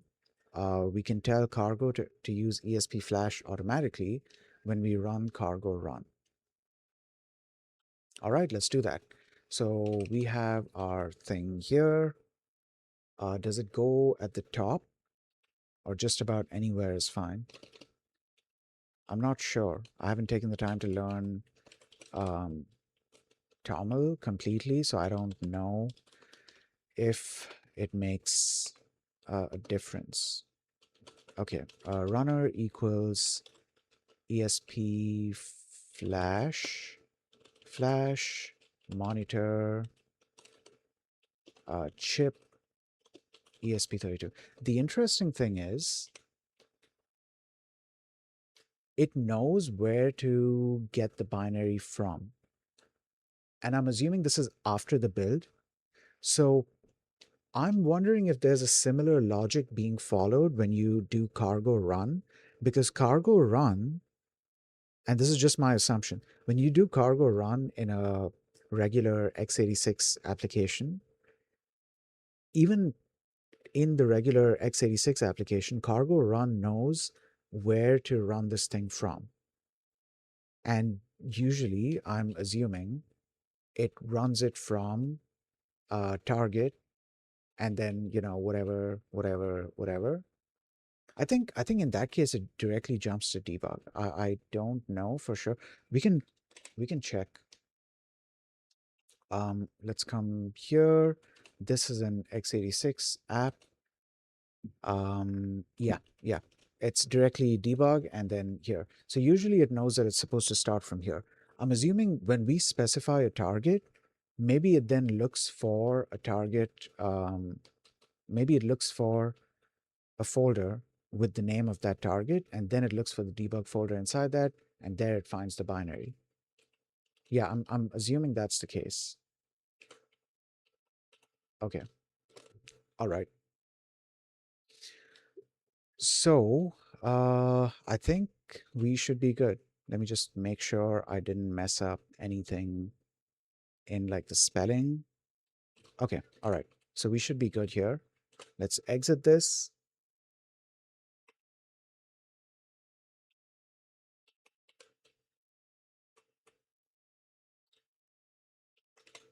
Oh, for a second there, I was concerned. I was like, why isn't Control C working?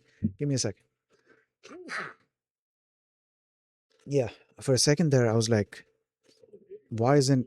Oh, back up, back up.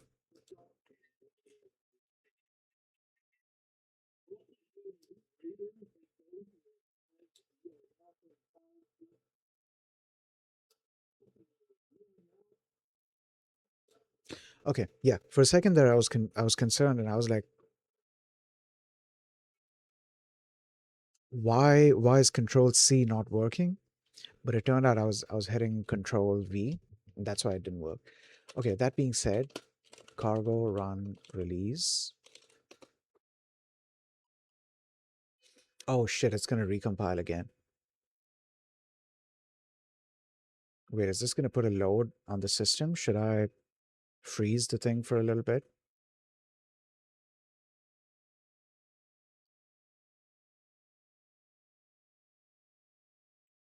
Hopefully we should be fine. I probably should have added a jobs thing there. I'm assuming jobs works for, though, yeah, I don't know where cargo is then going to place the ESP Flash command. I should look into that. In cargo run, where do you specify jobs? Though I think cargo in cargo build you can specify jobs.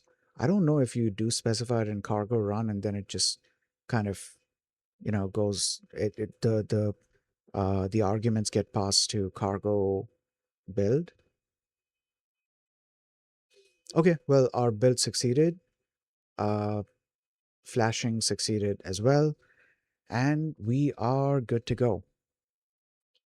All right, now you can just type cargo run so and so, and your program will be flashed and run on the ESP32.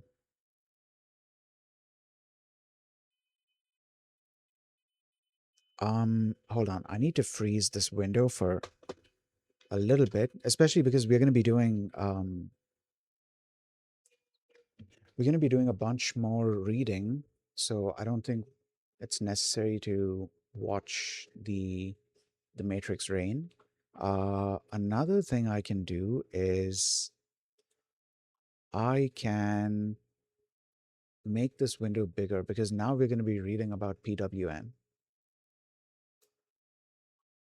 So matrix rain being stuck is not going to be that big of a deal. My VTuber application is going to be on top of the browser window. The Rust logo is on top of the browser window. Just don't worry about it. Okay. Oh, wait, you know what? I could move this here. Kind of helps. Yeah, whatever.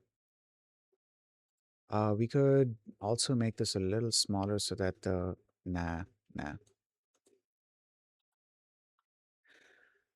All right. Okay, so this is fine. We can go back to the browser.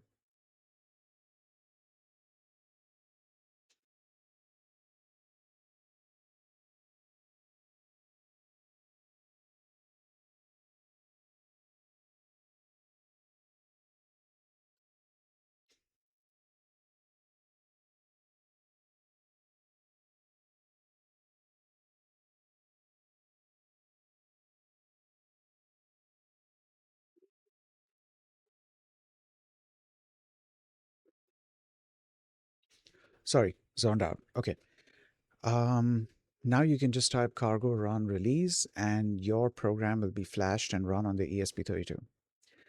Okay, we started with a standard library binary and converted it to a no STD binary for the ESP32. Finally, we can now see the LED blinking. Holy shit, guys.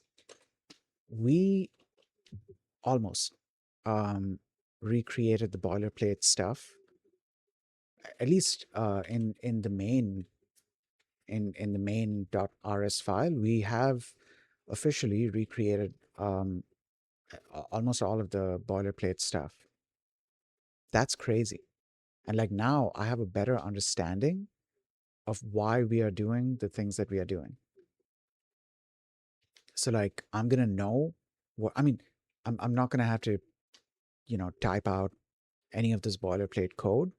I shouldn't have to type out the boilerplate code each time because that's going to get annoying very quickly.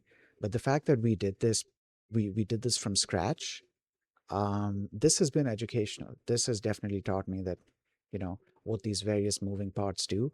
And this especially was a very, I just realized you guys can't see the window. You guys can't see the code window because I blocked it. But yeah, I just take my word for it that yeah, I'm looking at the main.rs file and there's a bunch of like boilerplate code there, and now we know what it does. I'm happy about that. I am. Oh, dude, this has been this has been This has been educational. Okay, finally, we can now see the LED blinking. Good news, we will not have to go through this setup every time we create a new project. This is exactly why tools like ESP Generate or Cargo Generate are super helpful in embedded programming. They set up all the tricky parts so we can jump straight into writing code. This is great, dude. This has been very helpful. Um, this has definitely taught me more about the moving parts and the the lower level stuff happening within the ESP32. Hell yeah. So now we are officially done with like the complete intro for this, and now we are moving on to doing things more practically, or doing more practical things with the ESP32. And we're going to start with pulse width modulation, or also called PWM. Let's take a look at this. We are probably going to just do reading here, which is why um, I'm not showing the, NeoVim window anymore, because there's a whole lot of theory over here and it makes more sense to be able to see this bigger on screen. All right. So pulse width modulation. In this section, we will explore what PWM is and why we need it.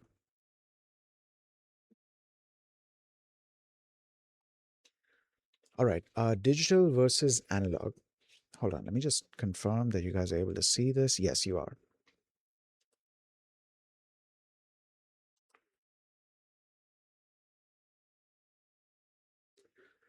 Okay, in a digital circuit, I was about to say in a digital circus.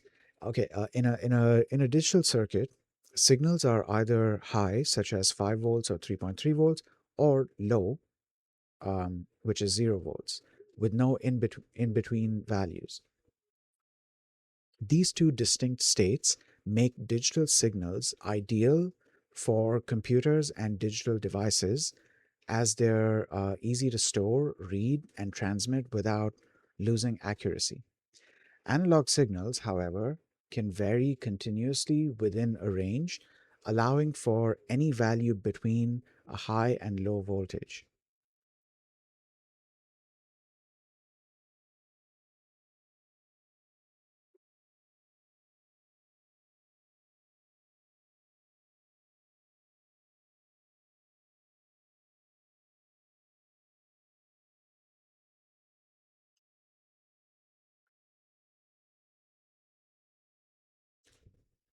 Sorry, uh, zoned out. Where was I? These two distinct states make so and so. Okay, yeah, that's fine. Analog signals, however, can vary between, but can vary continuously within a range, allowing for any value between a high and low voltage. This smooth variation is valuable for applications requiring fine control, such as adjusting audio volume or light brightness.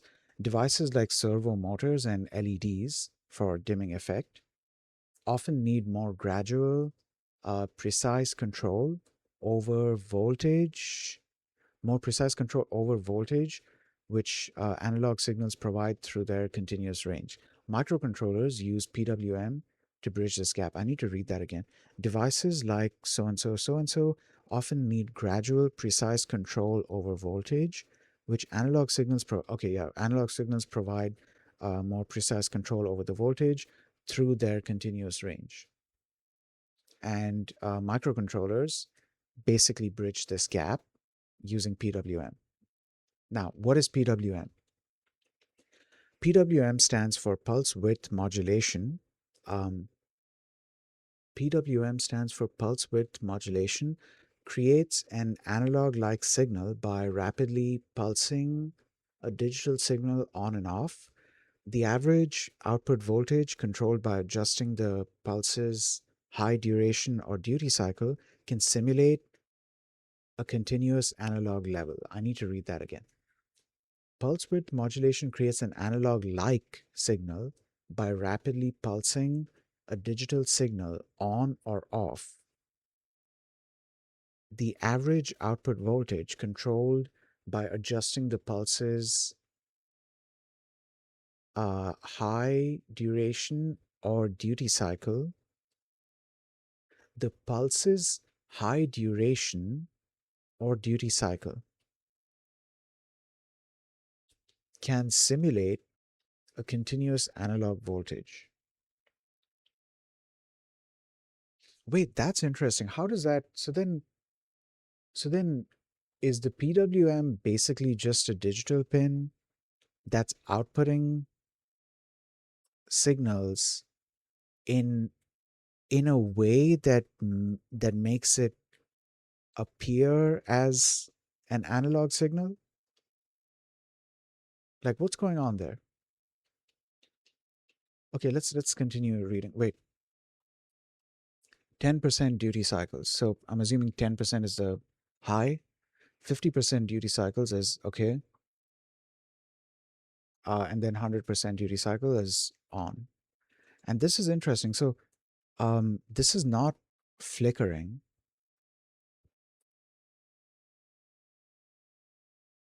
How is this working? Is this because of like, is this because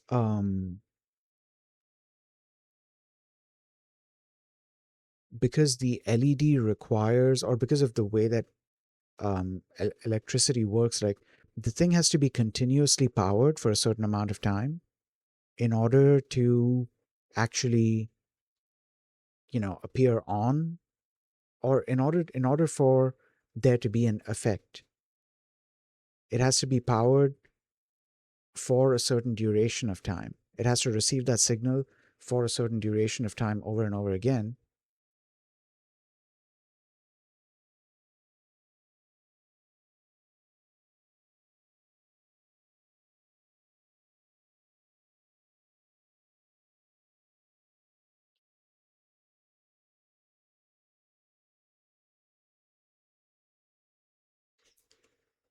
Sorry, zoned out.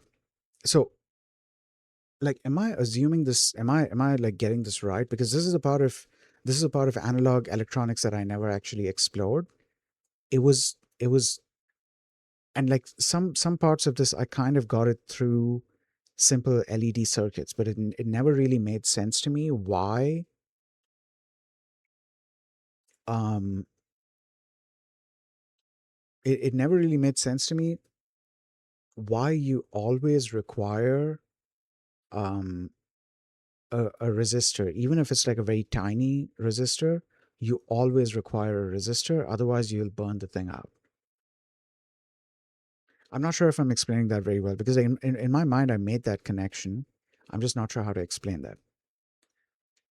Okay, anyways, LED brightness varies with different duty cycles. Duty cycle. The duty cycle is a percentage of the time a signal is on during one complete cycle. What is a cycle here? Like a second? I don't think it's a second.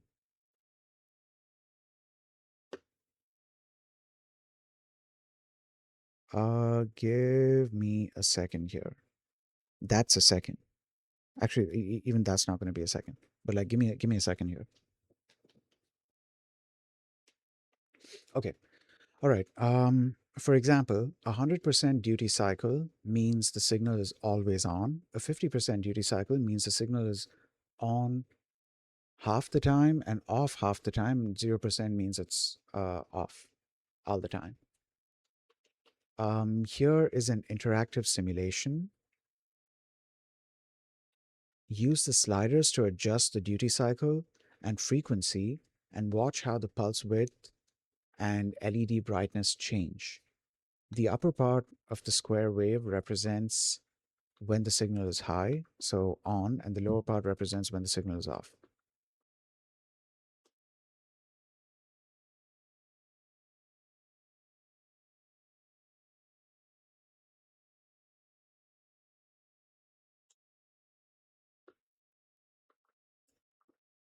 Wait, is the brightness also change? Oh, yeah, it is. Look at that, dude. Yeah. Um, we have frequency as well. And can we reduce?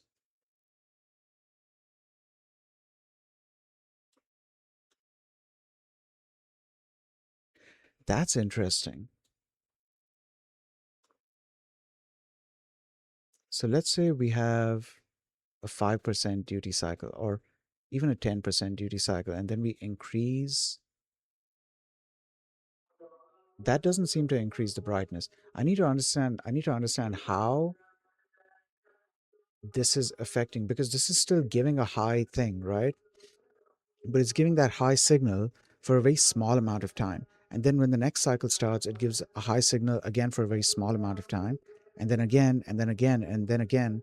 And this makes the light appear very dim. But like, how is that working?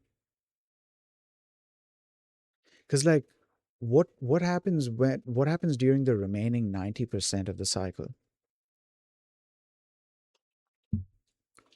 Okay, let's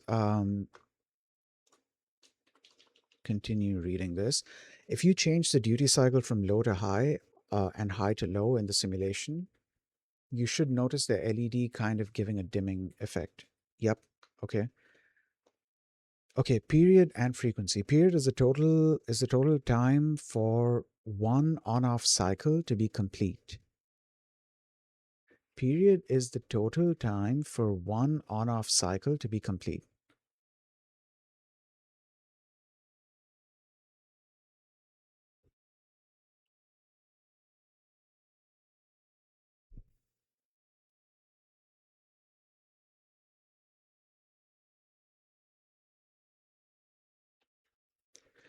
Okay, the frequency of a PWM signal is the number of cycles it completes in 1 second. So that's where the time comes in. I'd completely forgotten that frequency is cycles per second. I completely forgot about that. Frequency is the number of cycles per second. So then the number of cycles or the duration of a cycle is going to depend on the frequency. So a frequency of 1 would mean that one cycle is 1 second long. So frequency equals, what is period here? Period is the time. Okay.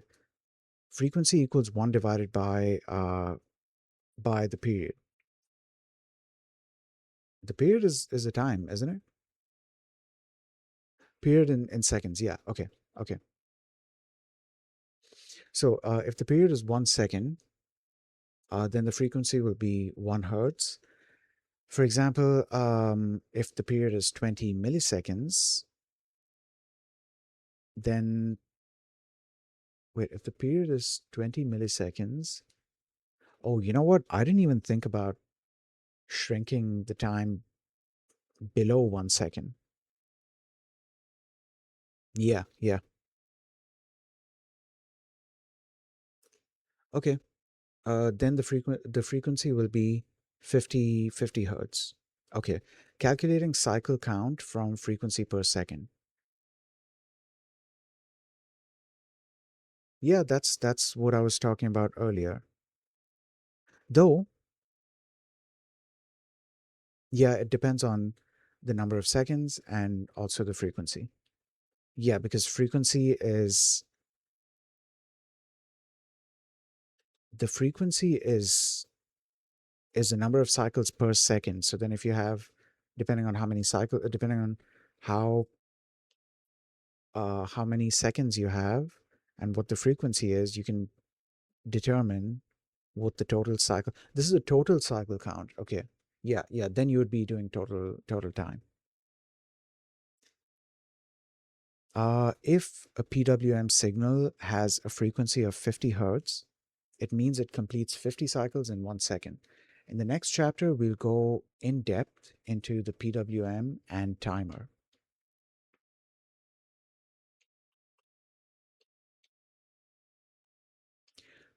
Wait, before we jump into this, because there's a ton of theory here, very interesting theory, by the way.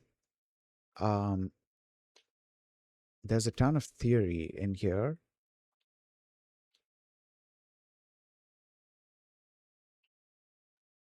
Wait, it refers to how precisely the duty cycle can be controlled. That is determined by, hold on. So then is, no, how is this happening? You can modify the PWM resolution and duty cycle in this simulation. Adjusting the PWM resolution bits increases the maximum count, but remains within the time period. PWM resolution. In PWM, resolution refers to how precisely the duty cycle can be controlled. This is determined by the number of bits used in the PWM's compare register. The timer counts so and so.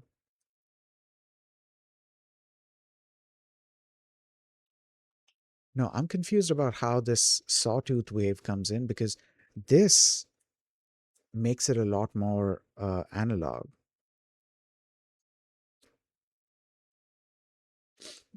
Another interesting thing is this, there seems to be a cutoff here. The cutoff, so like the thing starts from 0 and it gradually comes up, and then it's cut off over here. It doesn't go down though. It's cut off.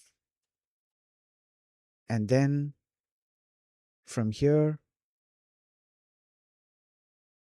and like this and like this. Okay.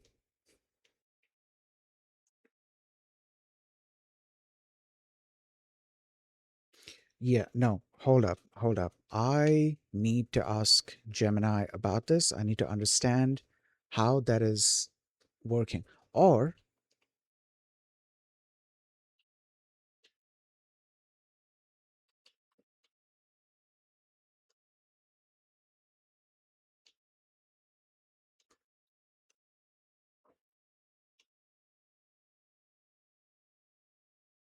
no, no, before we move forward with this, I need to clear up my doubt about this.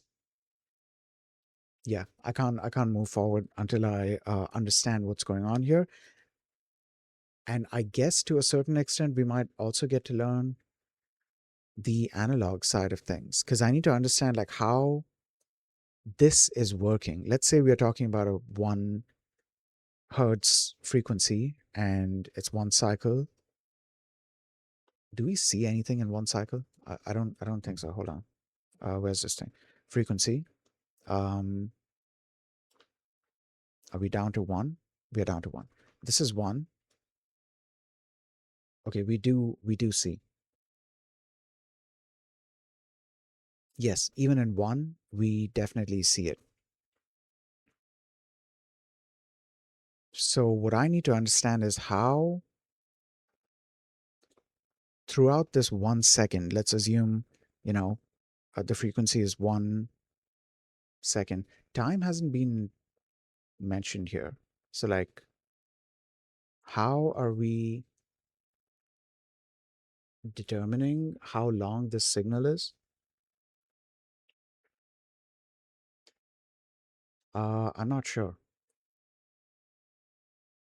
Okay, no, I need to do more research on this, and I'm going to. But that's going to be off stream. That's not going to be on stream. Um, yeah. I think that's going to be it for today's stream. I'm not going to be raiding anyone today. I'm just going to end the stream and uh go prepare something to eat. After I'm done eating, I'm going to continue doing this research because I need to understand this better. But yeah. Dude, we made some good progress today. Holy shit. We are done with the intro stuff, the basic stuff, and we are actually going into more practical things, starting with PWM, which is amazing. Later on, once we've learned about PWM and understood how PWM works, we are probably going to be using that to do this fading LED thing to create a fading effect. Then we're going to be exploring ESP RTOS, which should be interesting. I feel like I'm going to have to look at the documentation here, but also look at the Embassy documentation. Embassy is a separate crate. This crate basically gives you the ability to do async coding within your embedded Rust applications. So, in fact, I think specifically no STD Rust applications. I could be wrong about that though. But yeah, it does give you the ability to do async coding within your embedded Rust applications. I think similar to Tokyo, maybe this also provides a runtime in which you can that keeps track of these various tasks and stuff. I'm not sure though. But yeah, hell yeah, dude. We made some progress, and we are making more progress with ESP32 Rust things. So I'm excited. I'm very, very excited about that. So that's going to be it for today's stream. I hope you guys have a nice day.